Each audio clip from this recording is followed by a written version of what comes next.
अस्सलाम वालेकुम, कैसे हैं जी स्टूडेंट्स? ठीक हैं आप? अच्छा बच्चे, ये मॉडल पेपर का सॉल्यूशन मैं आपको सेंड कर रहा हूँ। और इसको मैं एक दफ़ा डिस्कस भी कर लेता हूँ, रिवाइज़ करवा देता हूँ आप लोगों को। ये एमसीक्यूज़ है मेरे सामने 15 मार्क्स के लिए ना। फर्स्ट एमसीक्यूज़ है, which pointing device is popular with ATM machine? First chapter से क्वेश्चन है, इनपुट आउटपुट डिवाइसेस से, ठीक है? अब एटीएम मशीन पे आपके पास जो पॉइंटिंग डिवाइस हम यूज़ करते हैं, that is touch screen. Screen होती है ना हमारे पास, जिस पे बाय टचिंग द स्क्रीन हम इनपुट दे रहे होते हैं, ठीक है? अपना पासवर्ड वगैरह एंटर कर रहे होते हैं। तो इसका जो करेक्ट ऑप्शन होगा टच स्क्रीन होगा, ठीक है जी? Option C. अच्छा, which device reads the information of owner from credit card? आपके पास जो क्रेडिट कार्ड होता है ना, उसके ऊपर एक मैग्नेटिक स्ट्रिप लगी होती है, ये हमने डिस्कस किया था क्लास में। ये भी फर्स्ट चैप्टर से मल्टीपल चॉइस क्वेश्चन है। उस मैग्नेटिक स्ट्रिप को रीड करने के लिए जो डिवाइस हम यूज़ करते हैं, that is called magnetic card reader. जिस डिवाइस में आप उस कार्ड को स्वैप करते हैं ना, बिल वगैरह पे करने के लिए यूटिलिटी स्टोर्स पे, तो उस डिवाइस को हम मैग्नेटिक कार्ड रीडर बोलते हैं, ठीक है जी? तो सेकंड का ऑप्शन जो है वो बी होगा। What is the full form of web? ये आपका वायरलेस नेटवर्क से जो चैप्टर 6 है, वहाँ से ये क्वेश्चन है। वेब की फुल फॉर्म, और ये एक्सरसाइज से क्वेश्चन है, that is wireless access protocol. ठीक है, आपकी वायरलेस कम्युनिकेशन के लिए जो प्रोटोकॉल रिक्वायर्ड होता है, जो सेट ऑफ रूल्स रिक्वायर्ड होते हैं दो डिवाइसेस के दरमियान, उनको हम उस प्रोटोकॉल को हम वेब कॉल करते हैं इन शॉर्ट, ठीक है? तो correct option is B. Question 4 जो है, which of the following orbits? ये भी क्वेश्चन 4 जो है आपका मल्टीपल चॉइस क्वेश्चन चैप्टर 6 से है। अब चैप्टर 6 में एक टॉपिक हमने पढ़ा था जिसमें हमने 3 ऑर्बिट्स पढ़े थे, जीईओ, एमईओ और एलईओ, ठीक है? Geostationary earth orbit, medium earth orbit और लो अर्थ ऑर्बिट। इसमें वहाँ पे बुक में इसकी डिटेल भी आपने तैयार करनी है शॉर्ट के लिए, और वहाँ पे डिस्टेंस गिवन है कि कौन सा ऑर्बिट आपका कितने डिस्टेंस पे जो है ना, सरफेस अर्थ की सरफेस से कितने डिस्टेंस पे लोकेटेड है। अब आपके पास जीईओ जो है वो 22,000 माइल्स होता है सरफेस ऑफ अर्थ से, ठीक है? तो ये आपके पास ऑप्शन इसका होगा A, GEO, geographic earth orbit. Next multiple choice question जो है आपका, ये डेटाबेस से है, ठीक है जी? ये रिलेशनशिप की टाइप्स हमने पढ़ी थी, one to one, one to many, many to many. तो which one of the following is an example of one to many relationship? अब देखें गौर से, अगर आप ये जो बी ऑप्शन है आपका, it is one to many, college campus to teacher, ठीक है? ये एरो लगा हुआ है, कॉलेज कैंपस और टीचर के दरमियान वन टू मैनी कैसे होता है? एक कैंपस में बहुत से टीचर्स होते हैं ना, ठीक है? और लेकिन वो तमाम के तमाम टीचर्स का ताल्लुक होता उसी एक कैंपस से है। तो अगर आप इसको देखें, one campus can have many teachers, तो ये क्या बना, वन टू मैनी। और इसका रिवर्स आपको मैंने बताया था, मैनी टू वन बनता होता है, यानी वो तमाम टीचर्स उस एक ही कैंपस से बिलोंग करेंगे। तो वन टू मैनी की जो आपकी जो एग्जाम्पल है, ये कॉलेज कैंपस टू टीचर। अब इसी तरह वन टू वन पे भी आ सकती है, वन टू और मैनी टू मैनी पे भी आ सकती है, ठीक है? वो एग्जाम्पल्स आपके माइंड में होने चाहिए। Which device use spindle to hold the disk? अब ये आपका सेकंड चैप्टर से एमसीक्यूज बना हुआ है, ठीक है?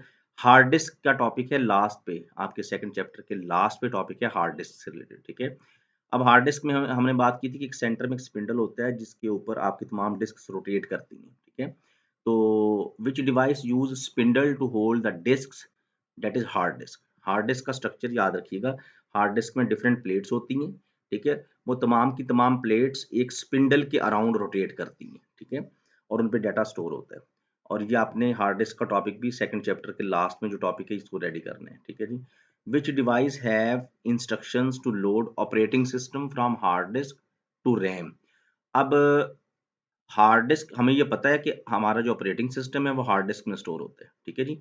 और उसको रैम में लोड करने के लिए जो इंस्ट्रक्शंस हमारे पास होती हैं, वो रोम में मौजूद होती है। रोम stands for read only memory. याद रखिएगा, हमने बात की थी क्लास में कि रोम के अंदर आपका रूटीन वर्क स्टोर होता है ना, आपका परमानेंट वर्क स्टोर होता है। तो जब आप कंप्यूटर को ऑन करते हैं तो रोम से इंस्ट्रक्शन एग्जीक्यूट होती है, जो हार्ड डिस्क में मौजूद आपके ऑपरेटिंग सिस्टम को, यानी विंडो को, आपकी रैम में लोड करती है, ठीक है? दोबारा सुन लें, आपका ऑपरेटिंग सिस्टम हार्ड डिस्क में स्टोर होता है, यानी आपकी जो विंडो है वो हार्ड डिस्क में स्टोर है। उस विंडो का रैम में आना ज़रूरी है, ठीक है? जब वो रैम में लोड होगी तो आपका डेस्कटॉप अपीयर होगा। ये आपको याद होना चाहिए कि कोई भी सॉफ्टवेयर रन होने के लिए उसका रैम में आना ज़रूरी होता है। तो आपकी विंडो को रैम में को लोड करवाने के लिए इंस्ट्रक्शंस कहाँ से एग्ज़ीक्यूट होती हैं? फ्रॉम द रोम, ठीक है? रोम में वो इंस्ट्रक्शन पड़ी होती है, जो हार्ड डिस्क से रैम में विंडो को लोड करती है। नेक्स्ट क्वेश्चन जो है, it is again from database, which theoretical foundation of a database determines that how data is stored, organised and manipulated. हाँ जी, वो थ्योरेटिकल फाउंडेशन जो हमें बताती है कि डेटाबेस में डाटा स्टोर कैसे होगा, डाटा ऑर्गेनाइज कैसे होगा और डाटा को हम मैनिपुलेट कैसे करेंगे। उस थ्योरेटिकल फाउंडेशन को हम डेटाबेस मॉडल कहते हैं। यानी वो मॉडल हमें बता रहा होता है कि डाटा ने स्टोर कैसे होना है और मैनिपुलेट कैसे होना है। नेक्स्ट शॉर्ट क्वेश्चन जो है, it is from chapter third, which component generates a signal to execute an instruction। अब कौन सा कंपोनेंट है जो आपकी इंस्ट्रक्शन को एग्जीक्यूट करने के लिए सिग्नल जनरेट करता है?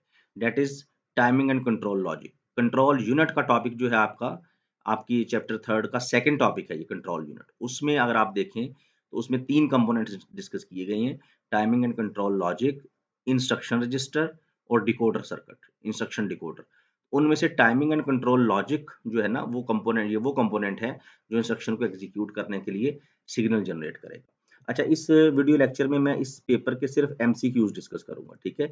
नेक्स्ट लेक्चर में शॉर्ट डिस्कस करूंगा और उससे नेक्स्ट लेक्चर में लॉन्ग, ताकि वीडियो लेंथी ना हो, ठीक है जी? अच्छा, विच one of the following is unidirectional बस? कौन सी बस है जो यूनिडायरेक्शनल है? जी जनाब, यहाँ पे आपको याद होना चाहिए कि आपकी जो एड्रेस बस होती है ना, एड्रेस बस, ये यूनिडायरेक्शनल होती है, क्योंकि एड्रेस बस पे एड्रेस ने जाना होता है, ठीक है? जस्ट एड्रेस जाता है from CPU to RAM, RAM से सीपीयू की तरफ कुछ नहीं आता है इसमें, ठीक है? तो डाटा बस सॉरी एड्रेस बस यूनिडायरेक्शनल है। साथ ये भी याद रखिएगा कि 3 बसेस होती हैं हमारे पास, address bus, data bus, control bus. Data bus bidirectional होती है, ठीक है? इसी एमसीक्यूज के थ्रू वो भी रिवाइज कर ले। डाटा बस बाय डायरेक्शनल है, कंट्रोल बस भी यूनिडायरेक्शनल होती है। बाय डायरेक्शनल होती है लेकिन अ, उसको हम यूनिडायरेक्शनल ही कहते हैं, क्योंकि उसमें एक ही डायरेक्शन में कंट्रोल सिग्नल जाता है। वापस पे आपके पास फीडबैक ज़रूर आता है, ठीक है? लेकिन कंट्रोल सिग्नल एक ही डायरेक्शन में मूव करता है। तो बहरहाल इस क्वेश्चन का आंसर एड्रेस बस है। This is address. Which one of the following is data transfer instruction? जी जनाब, आपके पास 3 टाइप्स हमने पढ़ी थी इंस्ट्रक्शंस की। This is from chapter third, data transfer, data processing और प्रोग्राम कंट्रोल इंस्ट्रक्शंस, ठीक है? ये टॉपिक आपका रेडी भी है अच्छी तरह, इसको रिवाइज भी करना है थ्योरेटिकली। तो डाटा ट्रांसफर इंस्ट्रक्शंस कौन सी है? इसमें से स्टोर, क्योंकि स्टोर इंस्ट्रक्शन के थ्रू डाटा एक प्लेस से दूसरी प्लेस पे ट्रांसफर होगा। For which purpose class C is used? ये आपका 5th चैप्टर का लास्ट टॉपिक है क्लासेस का। क्लास ए बी सी का 2-2 लाइनों का इंट्रोडक्शन है जो आपने रेडी करना है लाजमी। तो इसमें क्लास सी जो है वो स्मॉल साइज नेटवर्क्स के लिए यूज होती है, ठीक है? ये बस आप याद रखेंगे। Which one of the following network device is used to forward data packets across similar or different networks? ये भी चैप्टर 5 से है। हमने 4 डिवाइसेस पढ़ी थी, राउटर, गेटवे, हब और स्विच, ठीक है? ये 4 डिवाइसेस हैं, नेटवर्क डिवाइसेस, जिनमें से राउटर वो डिवाइस है जिसमें सिमिलर या डिफरेंट नेटवर्क्स पे आपकी कम्युनिकेशन हो रही होती है। ये जो नेक्स्ट क्वेश्चन नंबर 14 है, it is again from database, chapter 8 से क्वेश्चन है। डाटा टाइप्स हमने पढ़ी थी, रिकॉल कीजिएगा, number, auto number, short text, long text, yes no, currency, date and time. तो इसमें अब वो पूछ ये रहा है कि which data type is most suitable for storing address of employee. अब गौर करें, एम्प्लॉय का एड्रेस आपने स्टोर करना है टेबल में, तो एड्रेस डेफिनेटली आपका लॉन्ग टेक्स्ट में आएगा, ठीक है? अगर नेम स्टोर करना हो तो वो शॉर्ट टेक्स्ट में आएगा, ठीक है? यहाँ पे बाकी चीजें भी रिवाइज कर लें। अगर रोल नंबर स्टोर करना हो तो वो उसके लिए डाटा टाइप नंबर होगी। अगर कोई ऐसा डाटा स्टोर करना हो जो अमाउंट से रिलेटेड हो तो उसके लिए डाटा टाइप करेंसी होगी, ठीक है? तो बहरहाल इसका आंसर होगा लॉन्ग टेक्स्ट, क्योंकि एड्रेस हमने स्टोर करना है और एड्रेस की लेंथ जो है ज्यादा होती है। क्वेश्चन नेक्स्ट जो है आपके पास ये चैप्टर 4 से है, विच one of the following port? अब यहाँ पे serial port, parallel port, USB port, FireWire port, PS2 port, ये पोर्ट्स की एक टॉपिक है पूरा, ये आपने तैयार रेडी भी करना है थ्योरेटिकली। और यहाँ पे पूछ वो ये रहा है कि विच one of the following port is not replaced by USB port? कौन सी पोर्ट है जो यूएसबी पोर्ट से रिप्लेस नहीं हुई, दैट इज़ फायरवायर, ठीक है। सीरियल पोर्ट हमारे पास यूएसबी पोर्ट से रिप्लेस हो चुकी है। सीरियल पोर्ट होती है माउस वाली पोर्ट, ठीक है। तो माउस की भी आजकल आपके पास यूएसबी पोर्ट आ चुकी है, आपके पास प्रिंटर के लिए भी यूएसबी पोर्ट आ चुकी है। फायरवायर पोर्ट अभी एज़ इट इज़ अवेलेबल है हमारे पास, इसको हम अभी रिप्लेस यूएसबी पोर्ट से नहीं किया गया। तो ये 15 एमसीक्यूज़ आप रेडी करें, नेक्स्ट लेक्चर में इंशाल्लाह शॉर्ट क्वेश्चन पे बात करेंगे, उससे नेक्स्ट लेक्चर पे इस पेपर के लॉन्ग क्वेश्चन पे इंशाल्लाह डिस्कशन करेंगे।